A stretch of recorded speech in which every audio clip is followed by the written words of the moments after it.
Welcome to another episode of Behind the Dreamers. I'm Jennifer Loading, and we are talking to the achievers, the creators, the magic makers, and the dreamers. These are our friends. These are your friends, and they are living the extraordinary. So my guest today says that he fell into writing after his traumatic experience of being arrested and detained in Beijing for 14 days. He now coaches aspiring authors to turn their dreams into reality. And so we're going to be talking to him in just a few minutes. But before I do that, I do need to do a quick shout out to our sponsors.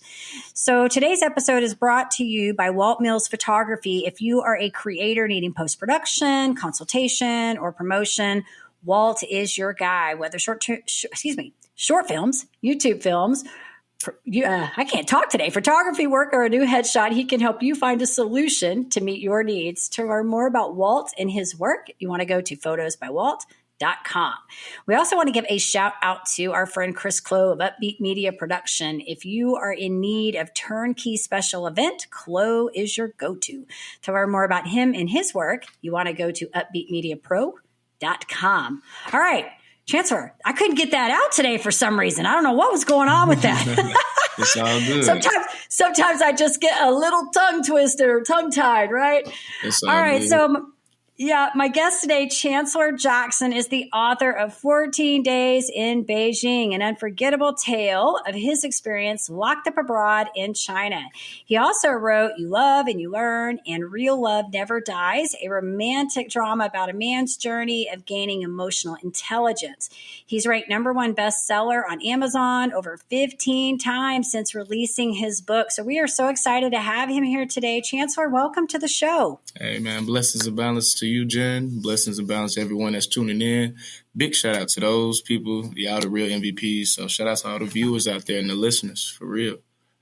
Awesome. Well, I think I just was ready to get you on today. So we just could have just forgot all that intro and just been like, hey, let's just get Chancellor on here and let's just start talking, right? Apparently, because I'm stumbling over my words today. It happens every once in a while. But I'm excited to have you here today. And I kind of want to open this up a little bit because you wrote this book, 14 Days in Beijing, correct? Tell us a little bit about this story, like what this book is about, this inspiration behind it.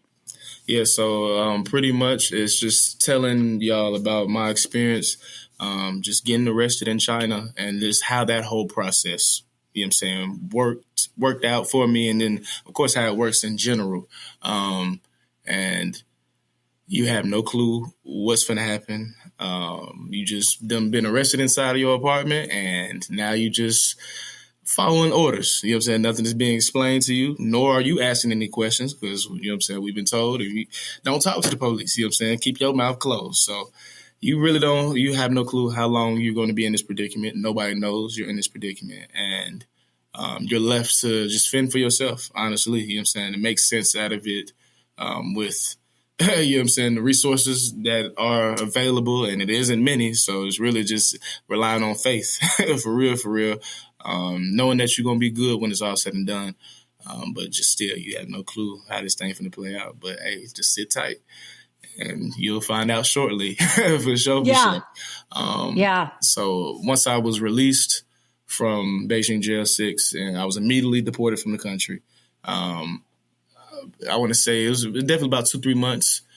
Me being back, of course, just getting adjusted and just trying to figure out what's going to be my next steps moving forward. I was presented the idea to write the book from one of my friends that I grew up with. And he was a published author before we graduated high school in 2014. He was like, hey, bro, you should write a book about the experience. I was like, that's a great ass idea. I don't even know where to start. You know what I'm saying? And he took it even further, took my phone, went to my notes section, left me a 5-layer outline, and I started filling it in. And with me doing that, I caught a flow for how I wanted to tell the story. So I moved it from the notes on my phone to a Google Doc so I could finish typing it up. And 4 months later, the story was written. Additional 6 months to get it ready for publishing. And so I got locked up on April 4th, 2019, the anniversary date, April 4th, 2020. Exactly 1 year later, I released the very first version of 14 Days in Beijing. I was ranked the #1 new bestseller in 3 different genres. It was crazy. So just after that, just keeping the momentum going, marketing it, and steady releasing the book because I originally released it as a series of short stories. So it was a 5-book series of short stories. Okay. So that definitely kept the momentum going all throughout 2020, and then 2021 slapped all 5 parts together as one book and then trapped it out. You know what I'm saying? So that as one complete novel then. So I really just trapped it out for real. And then, of course, you know what I'm saying, worked on the audio book and rolling that out as well, doing, you know what I'm saying, the same way. And then, of course, falling into the romance field, you know what I'm saying, writing those 2 novels. And the inspiration from those, it was a number of different inspirations, and one of the key inspirations was a lot of women that was reading 14 Days in Beijing. You know what I'm saying? They was like, okay, you talk about this girlfriend of yours all throughout, you know what I'm saying, 14 days, but you never actually get to speak to her. And then you released, and that, you know what I'm saying, you get on the plane, that's the end of the book. So what happened with y'all? What's the tea on that? How'd that play out? Right. You know what I'm saying? Right. So that was one of the inspirations that inspired the romance saga. And the romance saga it did all right. You know what I'm saying? I ain't hit number 1. I got down to number 8 for sure. I'm not content with that. So, but a lot of people are like, oh man, that's great. Shit. To you. You're like, no, we need to get up there. Yeah, to you. Your first one, you go out, you hit that thing at the park. Right. Hey, it didn't set the tone. So, but it was straight, you know what I'm saying? I didn't expect to dabble in romance at all. You know what I'm saying? So, yeah, it was still a vibe to tap into that field. And now just, you know what I'm saying, people are seeing what I've done and the success I've had. Now they just, you know what I'm saying, there's a lot of people that I grew up with or that I meet, you know what I'm saying, you know what I'm saying, later, I met later on in the journey that have had aspirations to be an author since they was a child, you know what I'm saying? And now they see me doing it and I make it look easy. So it's like, hey, man, I can walk y'all through this process for real. It's really quite simple. You know what I'm saying? It's going to take work for sure, steps to it, but it ain't like it's this esoteric, godlike ability that only the special among us will ever be able to, you know what I'm saying, experience or, you know what I'm saying, get to accomplish. Like, nah, man, the game has changed with self-publishing. You know what I'm saying? Anybody can do this. You know what I'm saying? It's internet in general. The internet has empowered everybody. You know what I'm saying? And it's like the gold rush back in the day when everybody was migrating west to get in on the gold. That's what this internet is. You know what I'm saying? We're living in that age. You know what I'm saying? The internet has empowered everybody. Shit can go as far as you want to take it and be as big as you want to make it. And that's solely dependent upon you. Yeah. So, yeah. Good stuff. Well, I want to go back because, I mean, you said so many things there. I'm like, in my brain, I'm like processing all the little pieces that you were talking about, like talking about the writing. And I think for you, and you can correct me if I'm wrong, that you had a purpose now. You had something to write about. Once you got that outline, you had something. Now you had a story. You're like, I got something to do here to tell this story, right? And so I think when you find that, when you were making that reference, how people are looking at you and saying, well, you made this easy and to show that you did this. I feel like everything, what's the word? They say things are simple, but they're not easy, right? Like the plan is there. It's simple to do, but it's not always easy to do, right? Like you have to have sometimes that why and that purpose and that passion to fuel it, you know? And so I think that that's kind of where you were coming from and from what I'm hearing from you. But I want to commend you on the first part of what you were talking about, the going through the process, having to go through the 14 days in jail for whatever reason that is. I can only imagine being in another country and having to sit through that, another language, another, different culture, completely different, everything. Like you're going through this process of not knowing what's going to happen in the next 5 minutes, like I just can't imagine having to go through that and then come out of that and not having some kind of trauma coming out, but being able to take that and turn that into this work of art. So I want to commend you for that, being able to do that. For sure. I mean, it's all a part of the journey. You know what I'm saying? I knew embarking on just taking the job, accepting the job in China, I knew this experience is going to, however this thing play out, you know what I'm saying? I know, because I was originally supposed to do a year. That's how long my contract was set, but I only ended up doing 6 months because I got arrested. But I knew beforehand, I'm like, okay, at the end of this year, ain't no telling who I'm going to be, where I'm going to be. But it's going to put me in the direction, or it's going to be a great step forward towards finding or figuring out what it is going to be my next endeavor, my purpose, you know what I'm saying, all of that. Because beforehand, I had no fucking clue what it is I was going to do. I was a former college football player, embodied a student athlete, football player to the T. So when that came to the end, All right, well, man, what we finna do? What's Right. next? What's next? Like, damn, who are you? You know what I'm saying? What do you like to do? What are you good at? You know what I'm saying? What's your purpose? Who do you aspire to be? I couldn't answer any of this. So it's like, well, I got some work to do. I got some work to do. I got to start somewhere. And it's just me just applying for jobs. You know what I'm saying? I ain't really have no clue or idea what it is I wanted to do. When I'm job searching, I'm looking over the job descriptions. If I feel like I can do it, I'm just applying for it. I ain't got no experience to back it up, but hey, I'm gonna shoot my shot. You know what I'm saying? The worst they can say is no. Right. And I was mainly applying for corporate positions, sales, marketing, management, that whole nine. Did that process for about 8 months. Sometimes I was getting flown out, put up in hotels, the whole nine, but could not land a position. And they kept hitting me with the same BS excuse. Oh, you lack the experience, so we're going to go with somebody with a little bit more experience. It was like, yeah, I knew that when I submitted the resume. Right. Yeah, I knew that. That was clear as day. You know what I'm saying? Yeah. But for sure, I just knew that everybody that said no was for a reason. There's something better out there for you. Can't give up because we quit now, we'll never be shit. So that's not an option. We might need to reapproach our job searching. You know what I'm saying? That's probably what we need to do because corporate ain't for you, family. Clearly, you've been at this for 8 months and you ain't landed. You done got close, but ain't landed nothing. You know what I'm saying? I ain't been able to seal the deal. So let's take a different approach. What are you good at doing? You good at talking with people, working with people? That sounds like social work. So I just typed in social work on the, you know what I'm saying, search engine. And going through the filters, I noticed a tab I never noticed before, and it said international. I was like, damn, why haven't I thought to look outside the U.S. for opportunities? I'm shooting myself in the foot. Let's see what's cracking on outside the U.S. Going through the list of jobs. Teach English to children in China. That sounds interesting. Read the job description. I feel like I can do that. I apply. First job to tell me yes. So I already knew, all right, first job to tell me yes on the other side of the world, ain't no telling what this journey gonna bring when it's all said and done. But I know it's gonna put me in the position I need to be in moving forward. And it solely did. I ain't expect it to play out the way it did, but you know what I'm saying? For sure, it took all of that. Yeah. Well, and that's the thing. I feel like sometimes, is I hate to say the word, like, embrace that mess, right? That it has to happen. But I always feel like I don't know if they're even really bad decisions. You know what I mean? I feel like they're decisions that needed to happen to teach something in the moment. Like, right? They're decisions that even if they didn't produce the outcome you wanted, if you're smart enough, you figured out what the lesson is in that. Thanks. You know what I'm saying? Thanks. And so I always tell people that I'm like, there's really, I hate to say this because I don't want to be like, go do bad choices and everybody go make bad decisions and don't pay the consequence of a bad decision, right? But what I'm saying is that every decision is either you gain something, like you win, or you're learning something. And John Maxwell, one of the mentors, I'm sure you've heard of him. I love his work. He's a former pastor. He does a lot of leadership stuff.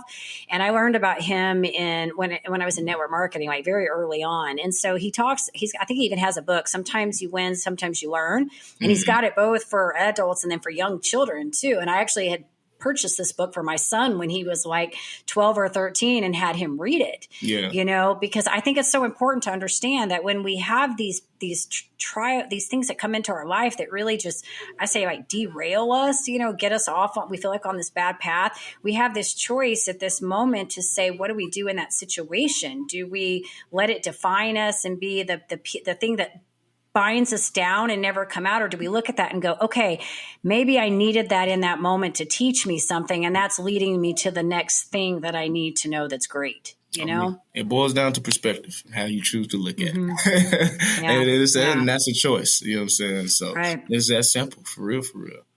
Yeah, perspective's good. I like that you said that too, because you're exactly right. It is all about perspective, right? Because the same thing could happen to two people, and one person could look at that and say something completely different and come out of that and be bitter and sore about the whole situation. Another person can come out and say, I'm going to write 3 books. Hello. You know what I mean? For sure. Right? So good on you for like looking at that and saying, I'm going to do something with that whole experience. Resiliency. For sure. Never let no hard time humble us. Yes, that's right. So you're working with people, helping people do books, right? Like coaching people on this stuff. Tell us a little bit about that. Yeah, so anybody out there that has an idea or a concept for a story but don't know how to go about putting it on paper, or say you've written a whole book but don't know how to go about publishing, I could walk you through either or process or both of them if need be. I've been working with folks since I released 14 Days back in 2020. I've had one person see the process all the way through, and he released his book last year in October, and it's titled The Fatherless Child by Anthony McKinney. And it's a great, great read. It was ranked the #1 new bestseller in 2 different genres upon his release. And it's pretty much a story about him growing up in rural Mississippi back in the 90s and how he was molested before the age of 10 by kids themselves, pretty much, and how that situation affected him at that young age, you know what I'm saying? And then, of course, everything that transpired after it and, you know what I'm saying, what led him to being who he is today, being a part of the LGBTQ plus community. And it's a great read. Powerful, powerful read. When I was editing, I was like, boy, this give me 14-day vibes. Like, this is going to go crazy. And it sure enough did. No cap. Awesome. So big shout out to him. And man, just got some more people I'm working with. Got people that's really, we on the last stretch. It's like, man, it's solely dependent upon them. You know what I'm saying? How fast these books get done. So it's, you know what I mean? I always do my part. So it's up to them. You know what I'm saying?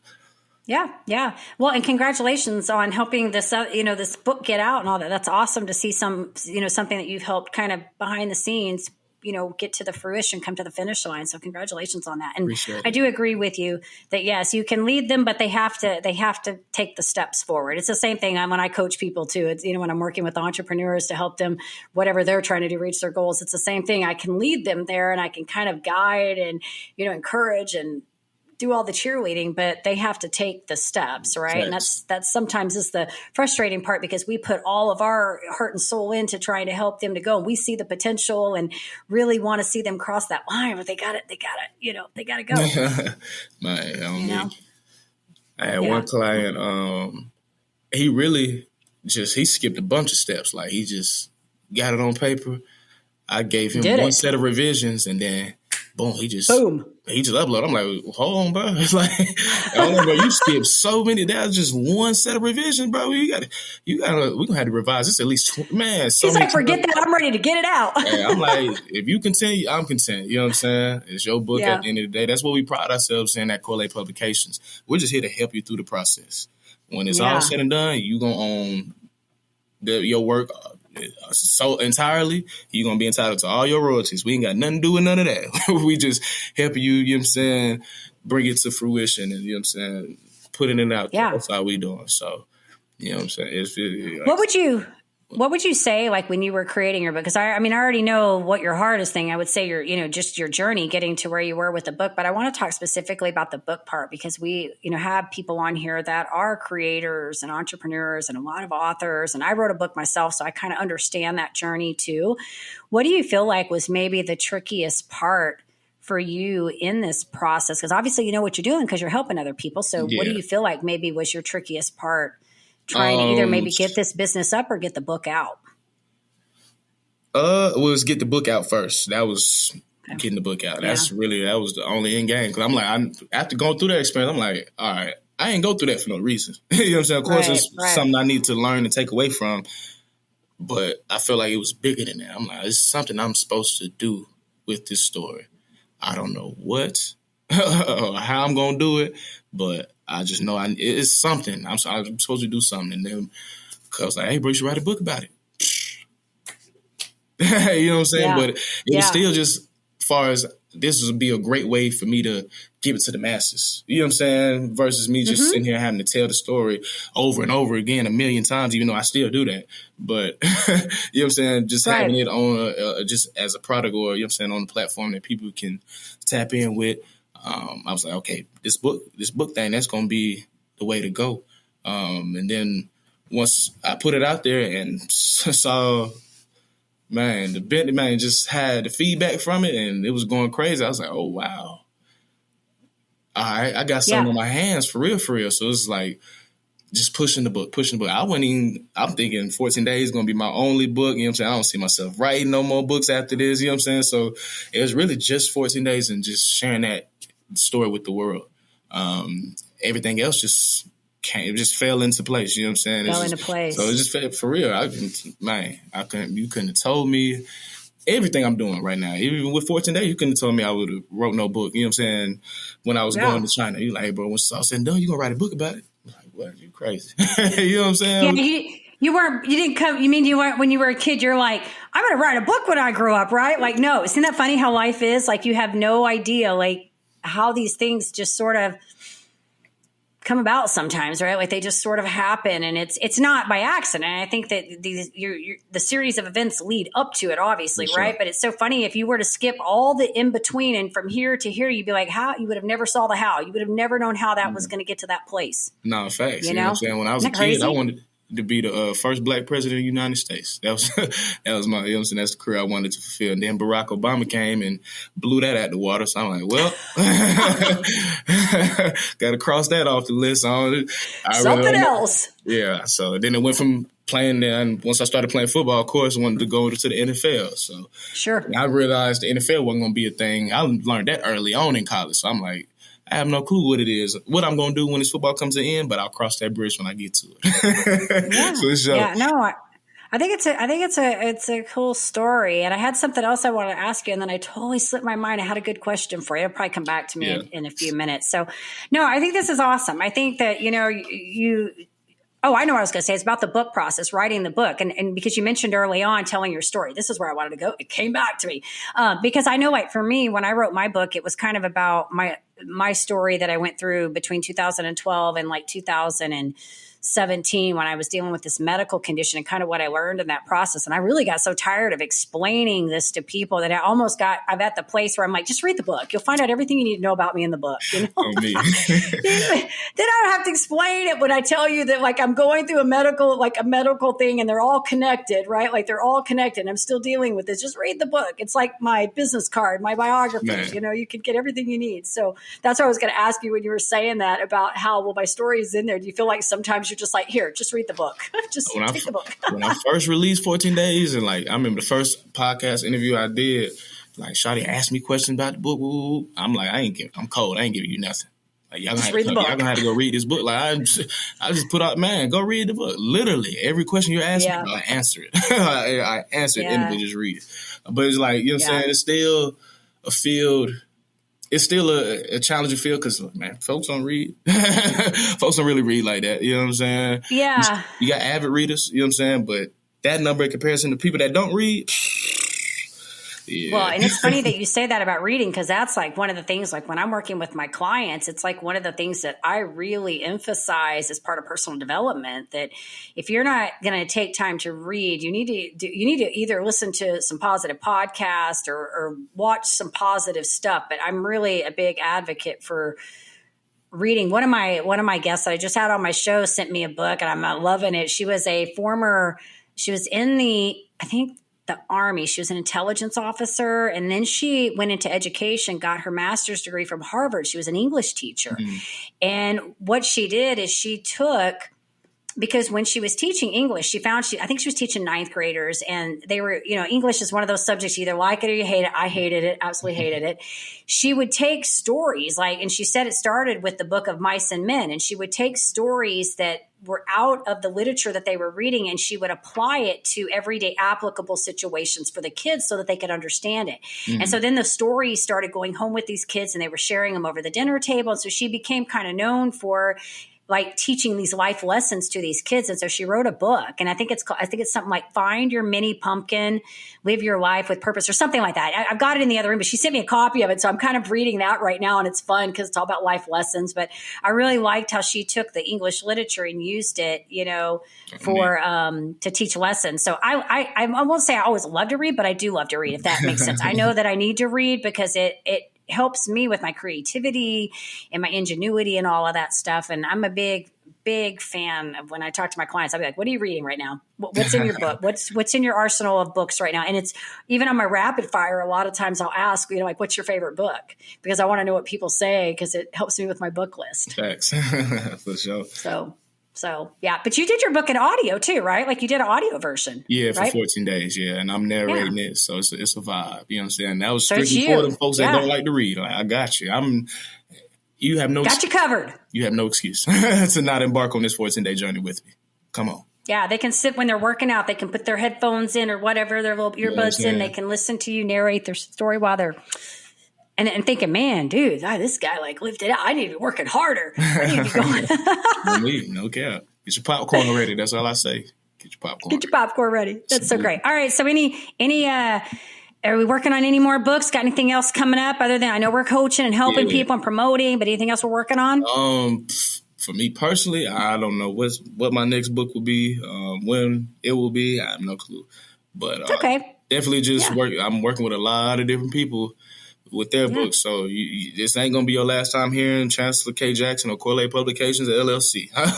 Not at all. You know what I'm saying? We definitely we got our hands dipped in a lot of different stories, different, you know what I'm saying, genres, all of that. So I'm excited to see how, you know what I'm saying, these people's books do in the market. And, you know what I'm saying, of course, see how the success from putting out their content, you know what I'm saying, just fuels them and empowers them in every other facet of life as well. You know what I'm saying? I feel like it's huge to have your name on something and own something, especially from, you know what I'm saying, people, my culture. We don't really own a lot of stuff. You know what I'm saying? We buy a bunch of different products that ain't got our name on it. But as far as having stuff that with ours, that's, you know what I'm saying, a little far-fetched for, you know what I'm saying, vast majority. So, you know what I'm saying, ownership is important. Yeah. For sure.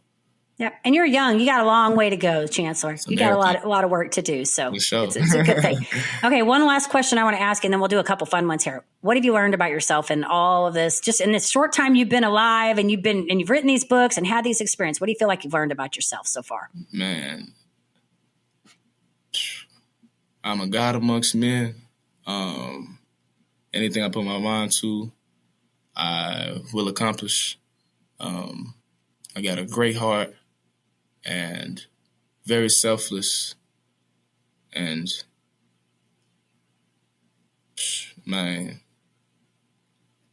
purpose is to inspire and encourage everybody, you know what I'm saying, that I encounter, or, you know what I'm saying, they listen to me, watch my, you know what I'm saying, however they see me, you know what I'm saying, that's the purpose, to push them and motivate them, encourage them to take that leap of faith, or, you know what I'm saying, be that voice of reasoning for them, or whatever the case may be. You know what I'm saying? For sure. Each one teach one, iron sharp as iron, like we say in football. I like it. Good stuff. You gave me the little chills that time. That's one of my favorite questions. You know why? Because a lot of times people don't really like to, when you ask that question, people don't always really like to talk about themselves. You know what I mean? Like that, when it gets like that. And I feel like that question just really gets like to the heart, like, you know, like, what did you really feel like you learned in this journey? You know, so I love that question. But you did good. Appreciate you did good stuff. Awesome. Well, Chancellor, I'm excited for you. You got good things going. Like I said, you're young. You got a lot of time to do a lot of great things. So, and I like that you're, you know, all about inspiring and tenacity and perseverance and resiliency. You used that word early on in the interview. So I think those are all powerful words and show a great deal of character of who you are. So awesome stuff. Let's do some fun questions and we'll wrap this thing up, because I not that none of this was good, but I want to ask you a few fun ones, because this is kind of my favorite part. All right. So I know I follow you on Instagram, and I know you're kind of healthy and do healthy things like I do. So I want to know what your favorite, like, guilty pleasure food is. Guilty pleasure food? I don't know. I don't really have like a strict diet. You know what I'm saying? I can eat whatever I want. You know what I'm saying? Yeah. And I'm good, but maybe do you have like something that you like? Do you like chocolate?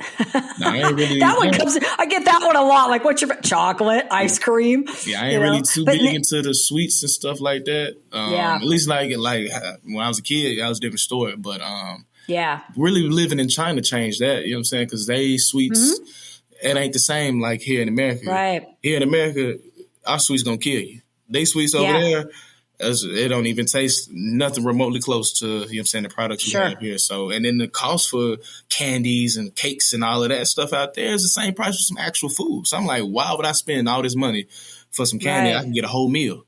That's a no-brainer. Yeah. So the whole 6 months I was out there, I really wasn't even fooling with any of the sweets and nothing like that. So I ain't really too pressed about any of that. You know what I'm saying? I can. Right. I'm kind of that way too. I when I was young, I liked sweets, but it's funny because I did about, I don't know, like 2017, I did keto for 22 months to reverse a nerve condition and kind of reboot my body. And so I didn't really eat a lot of sweets. And it's funny because even now, like occasionally, like I bought these no sugar Reese's peanut butter cups because I just wanted to have some chocolate in the cabinet. But then I was dealing with some issue. I didn't even touch the bag for like 6 weeks. I finally the other day opened the bag and had one, and I haven't had any more since. I just don't eat a lot of, it's like, I don't feel good even if I eat a lot of junk. And so for me, I just rather eat good, solid food. But I will tell you, I do love, there's this vanilla yogurt here that's low sugar. It's like I don't know, they call it like a keto yogurt, whatever. I love it with granola and fruit. Like that is like my dessert. Like every day, like at 10 o'clock, I eat breakfast and then I go work out and then I come back and I'm like, I need yogurt, granola. And I have it this time around, but I'll make like my own low carb granola. Like I'll make a big batch of it and then I pour that in there. But I actually bought some at the store this time. So, but that's like my junk food. For sure. Isn't that funny? I say after working out, something that's probably crazy or far-fetched like that. I wouldn't even say far-fetched, but just something that's out of the ordinary. I'll take a shot of some liquor for sure. Yeah. For sure. Gotcha. Very cool. Okay. All right. So when you're not coaching and promoting the book and doing all this good stuff, what's your, let's see, what do you like to do for fun? What's your fun thing? Working out. Anything. I knew you were going to say that. Working out, anything geared towards football. Yeah. Hanging out with people, you know what I'm saying? Yeah. Writing, editing, I enjoy that, especially if I can get faded while doing it. Oh, yeah, that's really a vibe. Then listen to music. That's one of my favorite things to do. Traveling, for sure. Awesome. And going on adventures. Yeah. All right. And here's my last fun question I want to ask you because you mentioned traveling. Where's like your most, I guess, favorite place, like destination spot or place you've been? Domestically, I have to say Florida for sure. Just going to school out there, Florida became second home. It made a lot of great, you know what I'm saying, people. I'm still tapped in with to this day. It don't matter what part of Florida I'm in good hands like Allstate. And Florida is just, it's so slow. It's so slow. Yeah. Man, it's a vibe too. The sun can't beat that weather. You know what I'm saying? I know.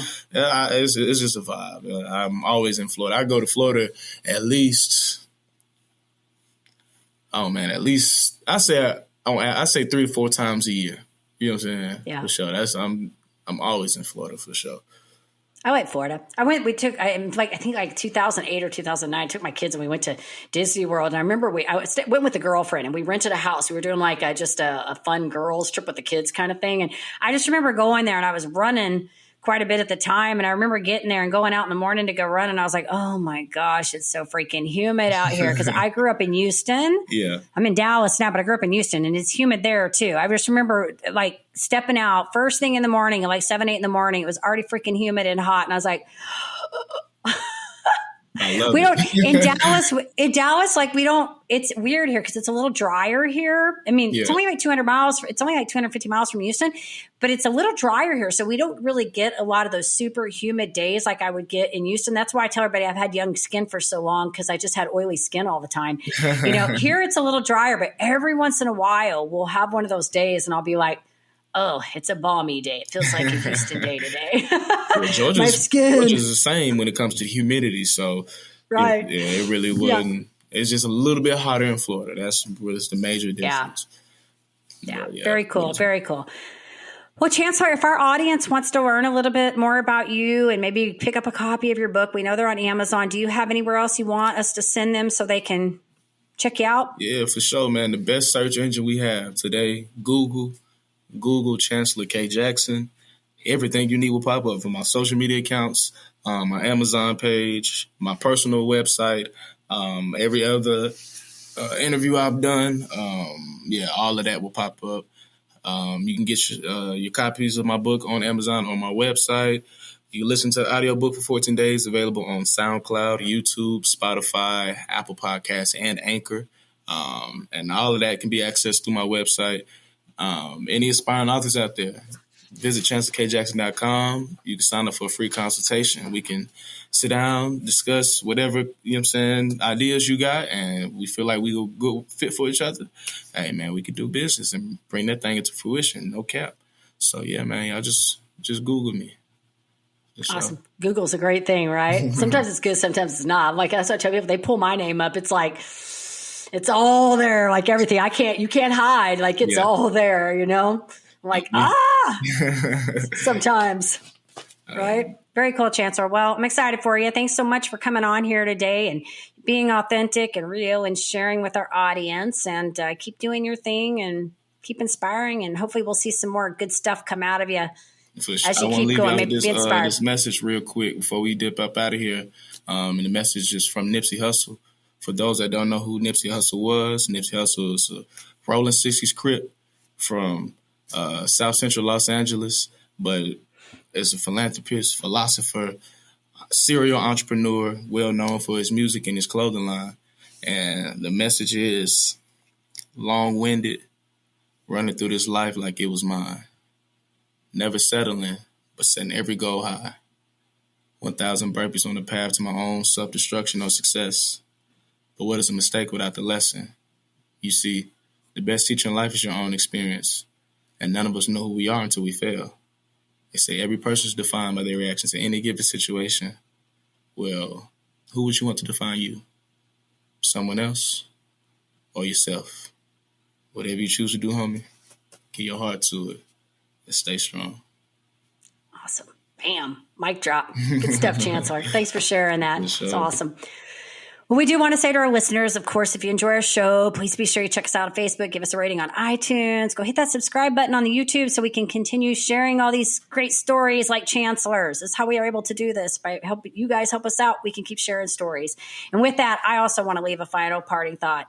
In order to live the extraordinary, you have to start. And every start begins with a decision.